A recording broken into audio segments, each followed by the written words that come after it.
باب 14. یعقوب خواب.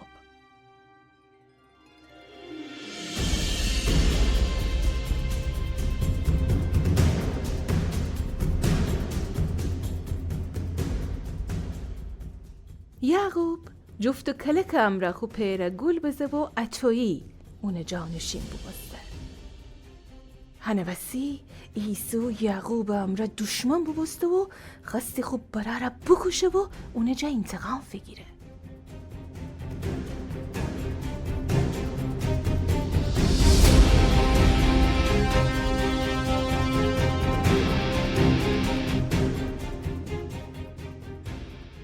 ربکا که یعقوب خیلی دوست داشتی وقتی بفهمسته که ایسو خواهی اونه بکشه یعقوب بگفته بوشو هران می برار ورجه هوی بیست تا وقتی که تی برار قیس بخوسته.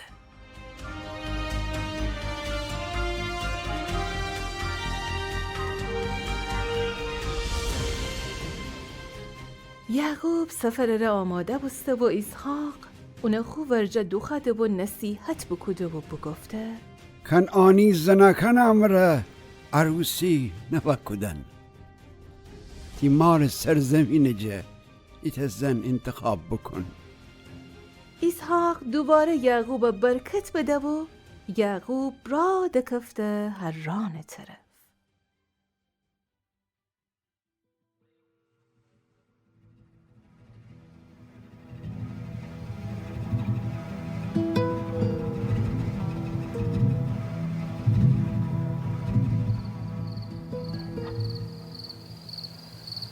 سفر خیلی طول بکشه. وقتی یعقوب سفر جا خسته بسته شب ایت جا بیسه که استراحت بکنه. ایت سنگ خود سر جیر بنا و بخفته.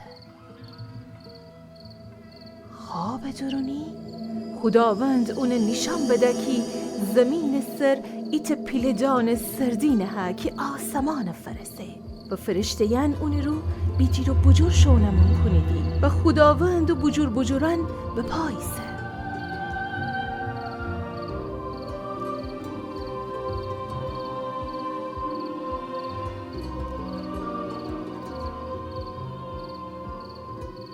خداوند بفرماسته من خداوندم از زمین یکی اونی سرخوفتهی تره و تی زکنه فدم.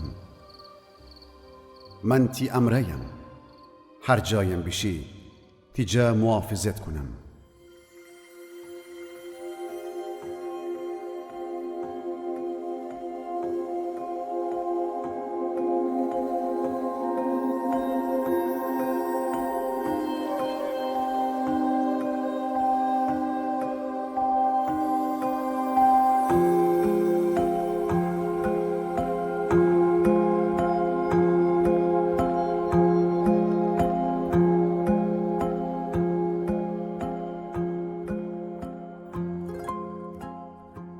گل زکن اگه دینیمی که خدا وشت یعقوب خو گناه نتیجه بیدینه که مجبور بسته خو خانه ترک کنه و خو فک و فامیل جا دور ببه ولی حتی یم دینیمی که خدا با انگه یعقوب کردکارانه بیده خو فیض و محبت وسیع یعقوب مهربانی بکده و قول بده اونه جا محافظت بکن.